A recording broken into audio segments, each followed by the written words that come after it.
The Week with Ben Ellis. This is Switch. It's The Week with me, Ben Ellis, here on Switch Radio here on this Sunday lunchtime, and it's time for the first of our deep dives into the biggest stories across Birmingham and Solihull from the previous 7 days. We always get one of our own on the line to do that, and it is the turn of the star of the Saturday Shout-Out Show, which is quite difficult to get your mouth around. It is, isn't it? You know, you've seen this on the video right now, Saturday Shout-Out Show. There we go. It took a while to perfect, I have to say. Indeed. Yeah. I chose a two-worded thing, The Week, because I couldn't think of anything else. But Fiona Douglas is on the line. And how are you doing, Fiona? I'm all right, thank you, Ben, and hello, everyone and listeners. Yes, thanks for having me on today. Yes, no problem at all. We are enjoying, as a city and an area, our last 36 hours of freedom before we go into lockdown. There's so much to talk about regarding the lockdown. The reason why it was announced on Friday that Birmingham, Sandwell and Solihull would be going into lockdown is because the infection rate has more than doubled in the city in the space of a week to just over 90 cases per 100,000 people. Now, that means for every 100,000 people in the greater Birmingham area, there are around about 90 cases. Now, given there are just over 1 million people in the city, I worked that out to be just hovering around 1,000 people, 1,000 cases in the city. And the powers that be decided that is worrying enough to impose strict rules on us.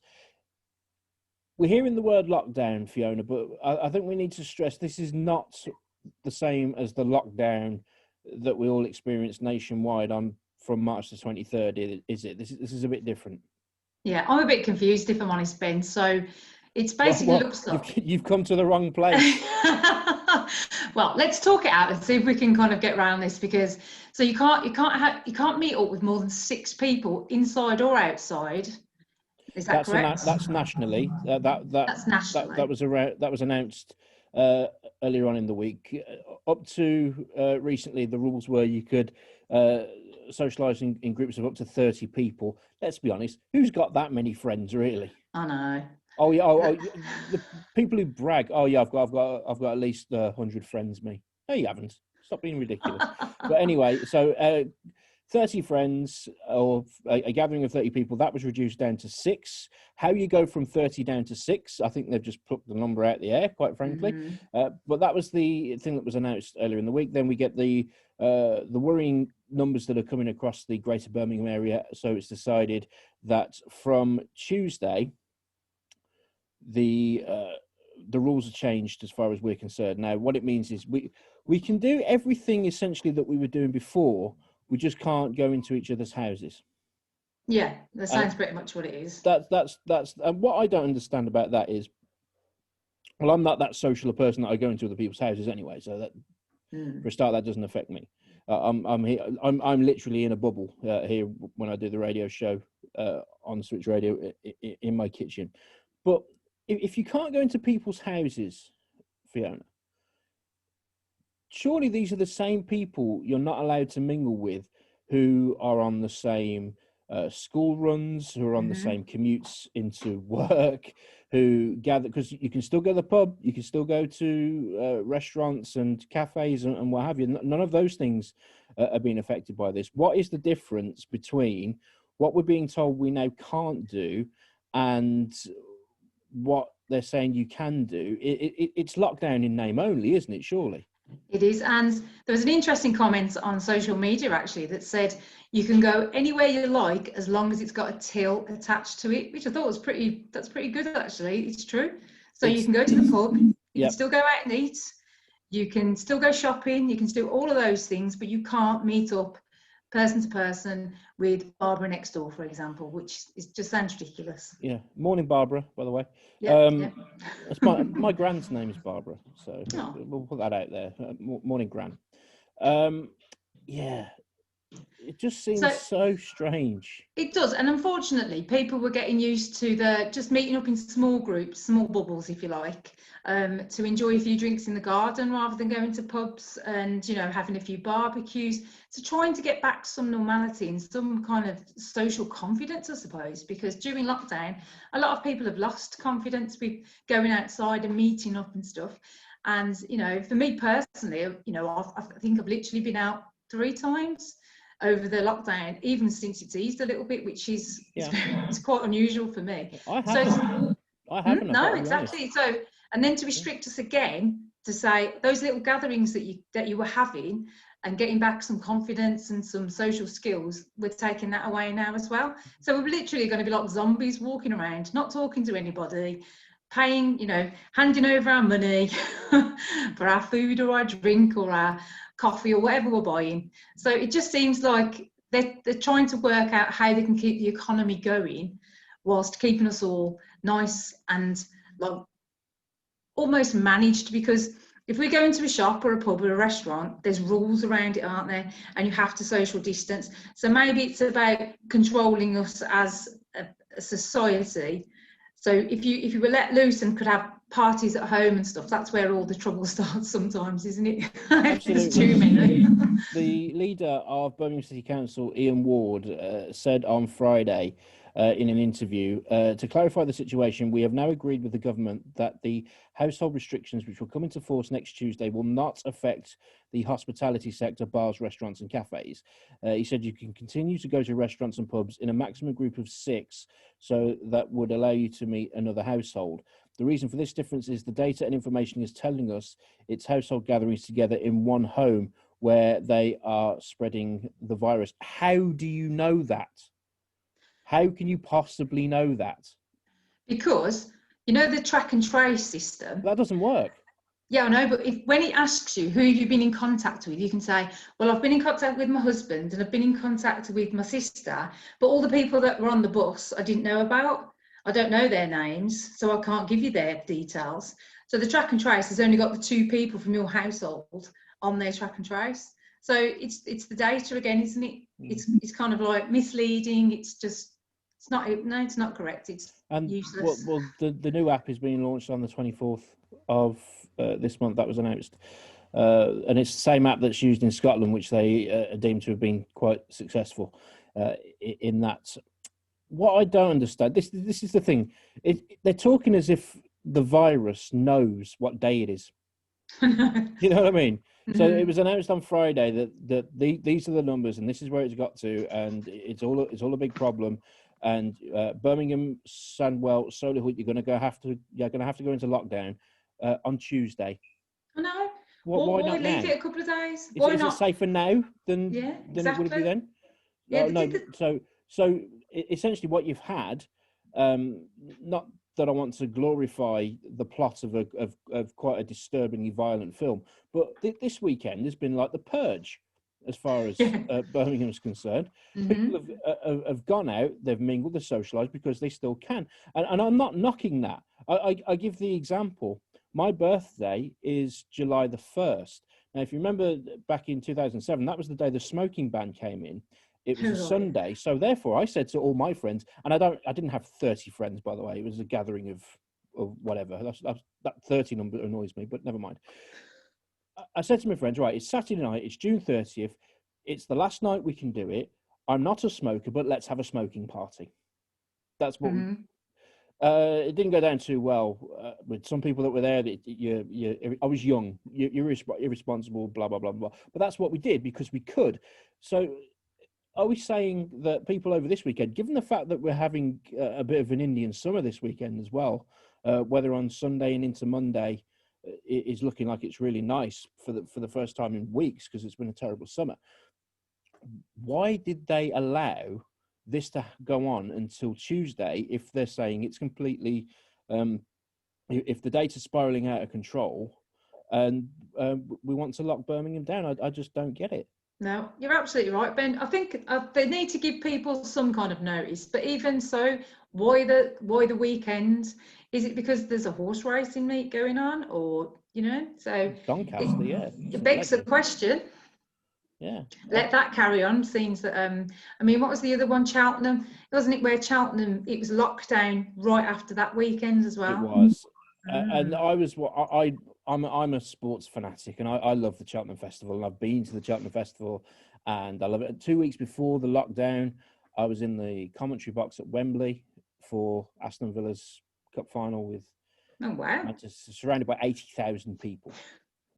I didn't care there was a virus. I've got to be honest, I didn't care there was a virus. Well, it was still just the C word at that point, wasn't it? Just, So I think we all have to share a bit of responsibility. If anything, the virus was spread on the train down to Wembley that day because it was like cattle. It was all really sort of packed in. Very close. I bet you had 30 friends that day. We were all friends. We were all on the same side. There were 30,000 of us, but there we go. I feel a bit sorry for the students in this as well because they're largely being. I've seen reports that they're the ones to blame because they're young and they're going back to university and they're partying too much and they're spreading this virus. I part of me feels that isn't particularly fair. No, not at all. I mean, I can't speak for the university students, but my kids have gone back to school this week and, you know, they've been asked to wear masks if they're walking around the schools, and their lessons are kept as close to one class as possible. So the teacher moves, not the kids.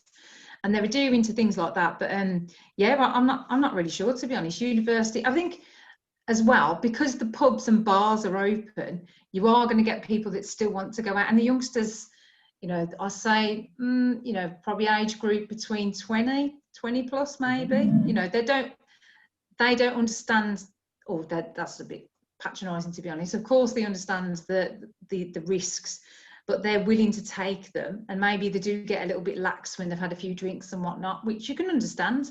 But when the government's restricting it again, you know, what's going to happen now is we're going to have like people breaking the lockdown because they've got used to socialising again. It's just unfair for them.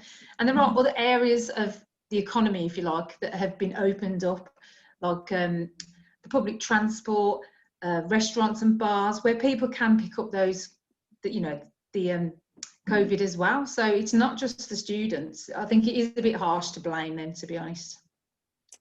Indeed, £100 on the spot fine if you're caught in violation of the lockdown rules. We don't know how long this is going to last for either, as well. So it's going to be sort of an ongoing consultation. I'm sure this will rear its ugly head. Yeah, I think we need to invite somebody who gets one of those fines and finds out who they are, because how they're going to police that is going to be another big job, isn't it? I agree totally with that. Okay, you're back on the week with me, Ben Ellis. It's time to continue our look at the biggest stories across Birmingham over the previous 7 days. Our own Fiona Douglas is still on the line, and we talked previously about the fact Birmingham, Samwell and Solihull is going into lockdown after the coronavirus. It's not the only major story in Birmingham over the last 7 days. We woke up last Sunday morning, Fiona, to some horrific news of a terrible incident that had happened in Her Street in town. I know that area quite well. When I was younger, and I'd have spent.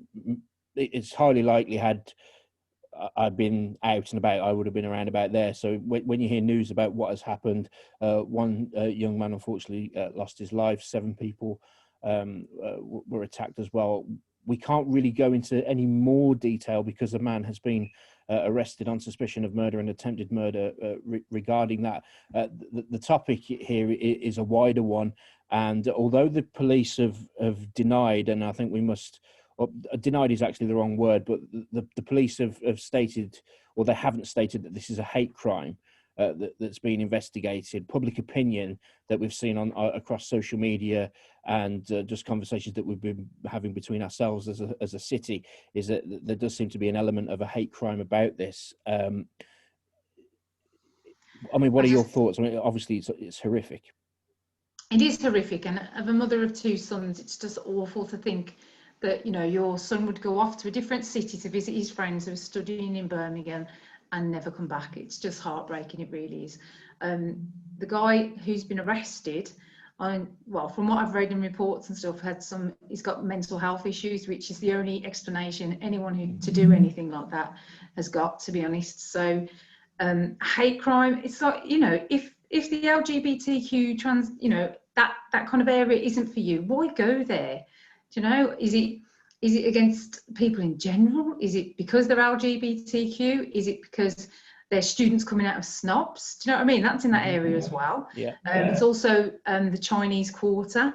So, you know, I can't, you know, obviously I can't think what headspace he was in there, because that's not, you know, I wouldn't go around trying to stab people. But he did go through town as well, didn't he? He went from one part of town to the other. There was a bit of a rampage from what we understand. Got to stress at this point the official lines of innocent until proven guilty, and it's still under investigation, of course. But the reason why I wanted to get onto the not particularly pleasant subject of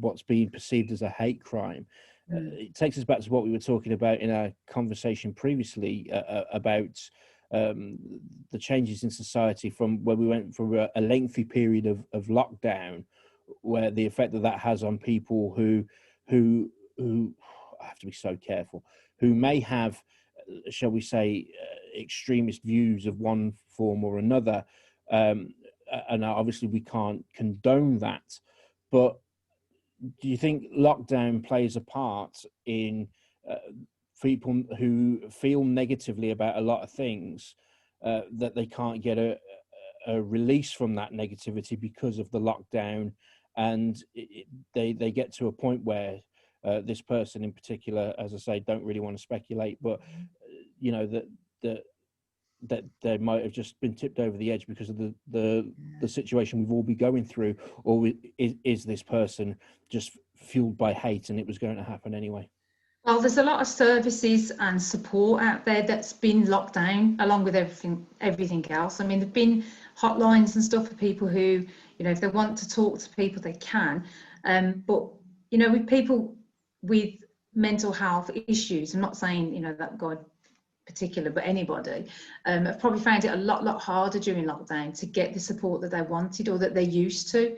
So when you take that, so even if it's just being around positive people, you know, or just going to work and being able to have that social interaction, isolation affects people in many different ways, doesn't it? So if you've got a person who lives on their own or is in a difficult situation at home where they haven't got access to different things, I'm sure that can chip away at somebody's mental health. I'm not excusing him by any chance, you know, by any means, but for someone, if they have got mental health issues, the lockdown has definitely, I think, had an impact on those. Yes, and obviously our thoughts are with the family of all those families of all those involved at this really difficult time.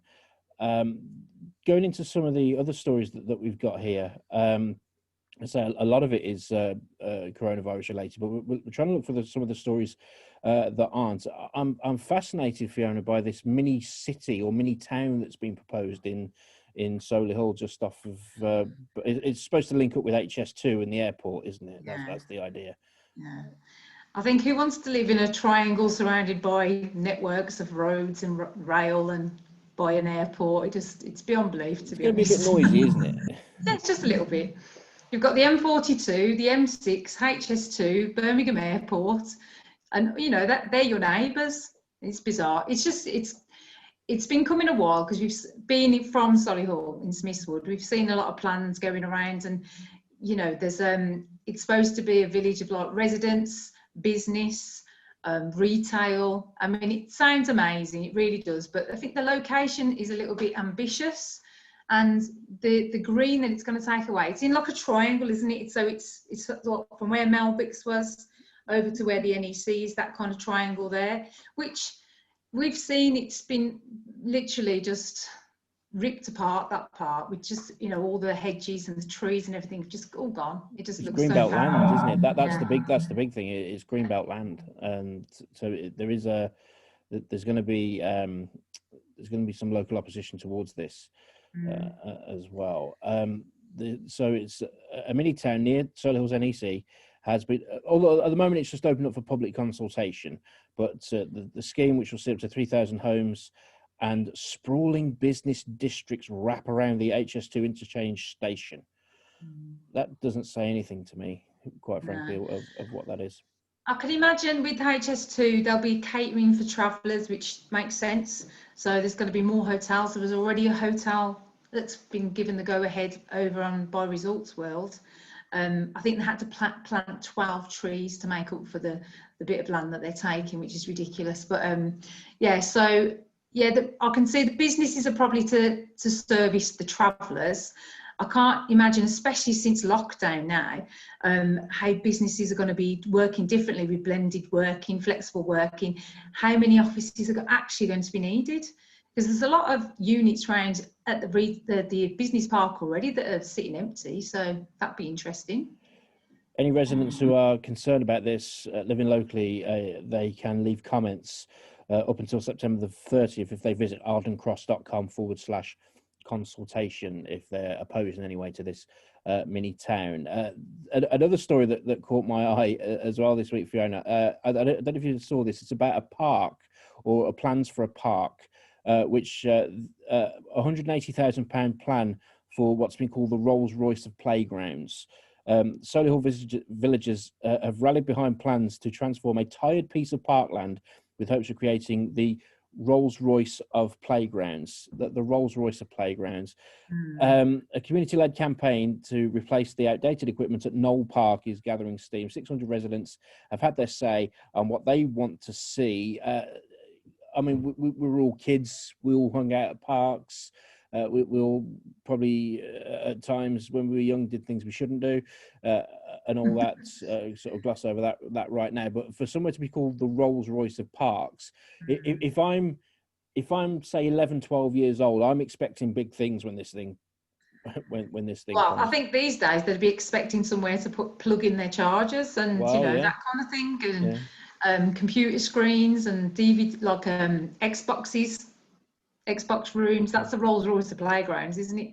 Yeah. Unfortunately, it's not skateboards and swings anymore. This is going to be my opportunity to not necessarily rant, but just ask a question about you said you've got, how old are your kids, Fiona? They're 13 and 14. 13 and 14. Okay, so they've had about 5, 6, 7 years of being into YouTube, so we say watching YouTube videos and stuff like that. So I've got younger children than that, sort of between 4 and 9 in the house, and they watch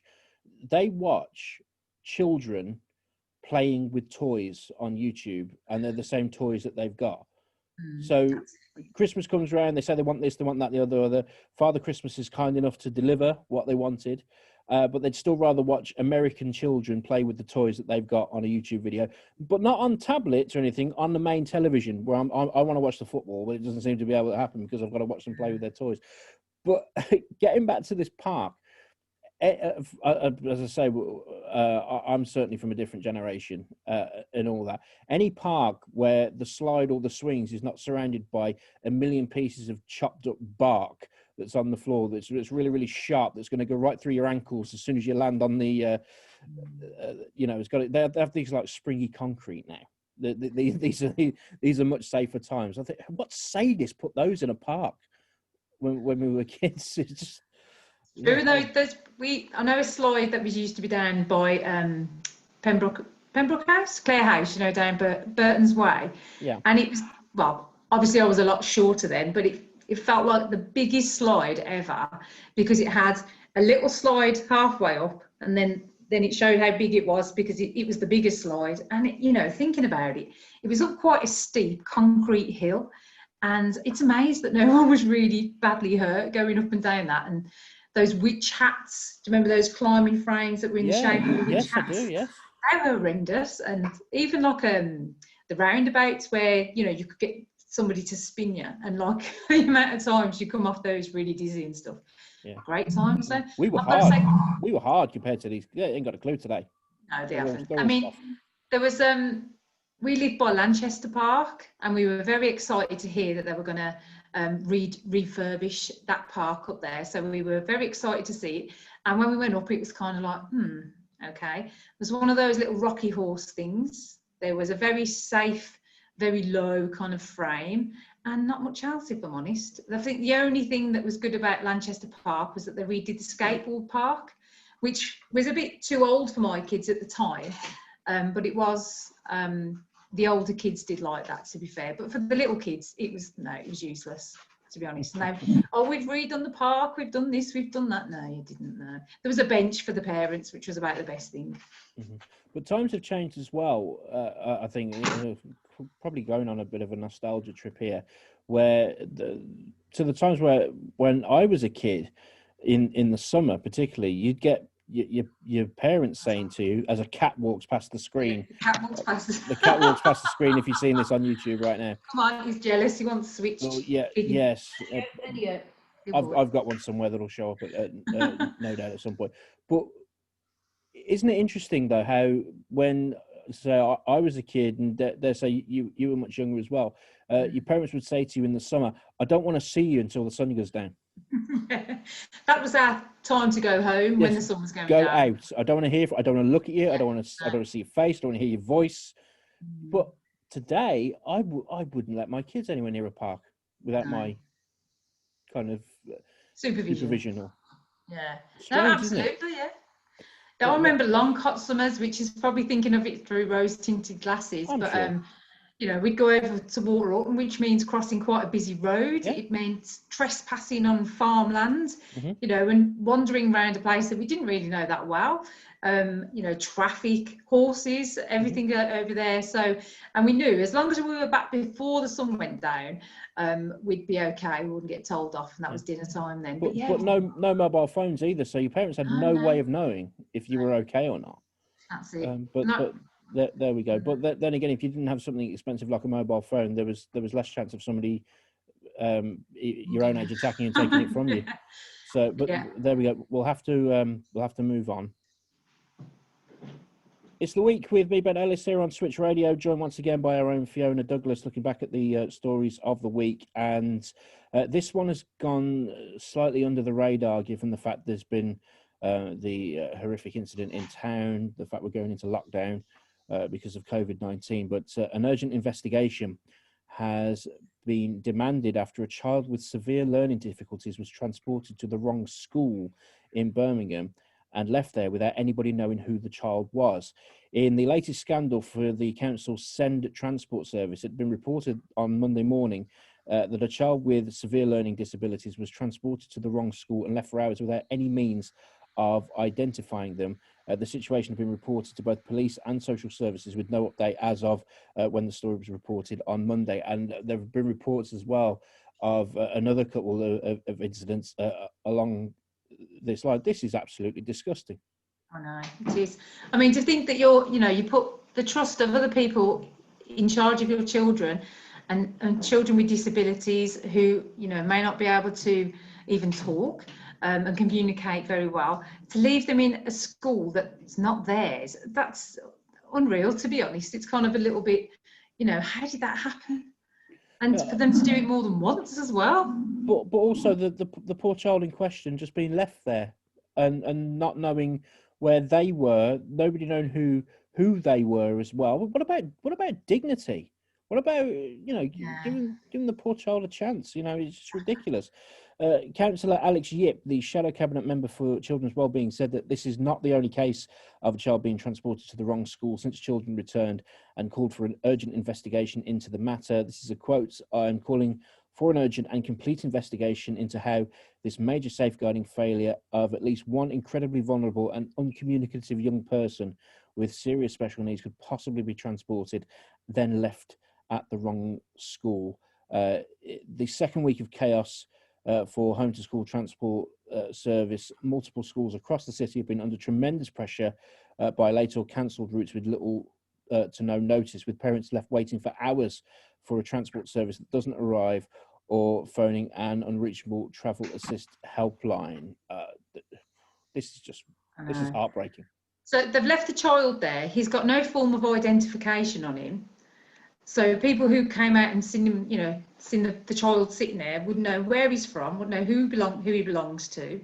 He doesn't know where he should be, where he should go back to. Do you know what I mean? Did they have to phone the police? That's just ridiculous. It really is. I think any other time,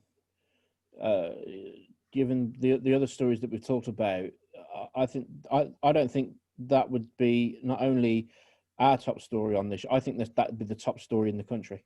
I think that's absolutely.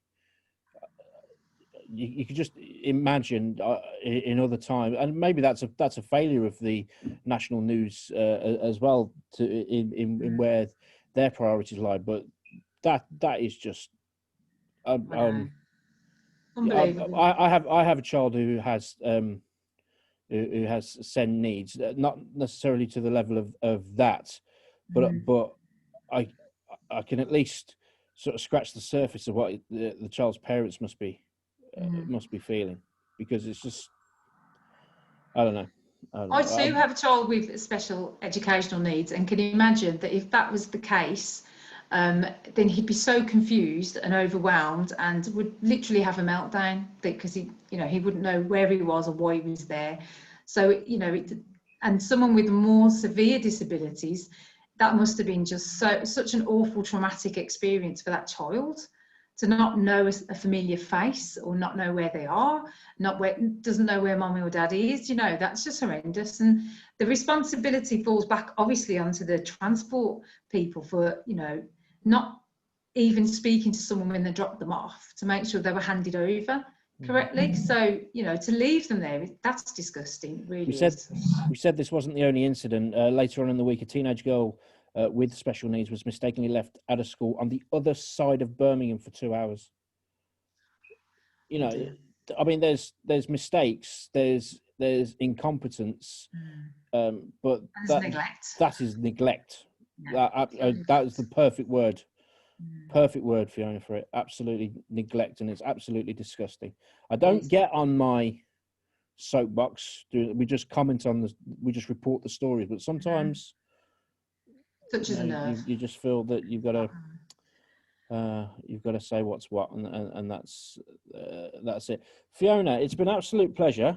For those who are tuning into Switch Radio for the first time, so this is like the first show they've ever heard, which for them, quite frankly. But the Saturday Shout Out show, which I must admit is a bit of a tongue twister for me, but yeah, tell us all about it. Oh, the Saturday Shout Out show. There you go. How's that? You said it in a good way too. There you go. I told you I've had to practice it. It was quite a tongue twister to begin with as well. But it's a great show because I get a lot of people, a lot of interaction from the listeners, sending in their birthday shout outs, anniversaries. I had an exclusive today with a young writer from Sutton Coldfield for her first single. We have new people and get approached on social media to play their stuff, which is absolutely fine. And all I'd say is, if you want to shout out, just ask. You don't ask. Sometimes you don't have to ask. I'll see it and I'll say it. But it's a great, and there's lots of great music as well. And I do witter on. So sorry, Ben, if I'm wittering on your. No, not at all. No, not at all. No, fine. No, I absolutely 100% enjoy it. So and as I say, I love the interaction with the listeners. Love the music. Love the stories that we tell. Just have a great time, really. 2 hours of fun. What can I say? Yeah, Saturdays between 12 and 2. As far as Sunday between 12 and 2, which is where we are now. Thank you very much indeed, Fiona. We'll get you back on to do this because it's been a lot of fun, and we do appreciate you for joining us on the week. No problem. For more great videos from the week, make sure you subscribe to our channel. It's down here somewhere. And don't forget, you can catch us on the radio every Sunday between 12 and 2 on FM across Birmingham, 107.5, on mobile, on DAB and online. We're made for Birmingham. This is Switch Radio.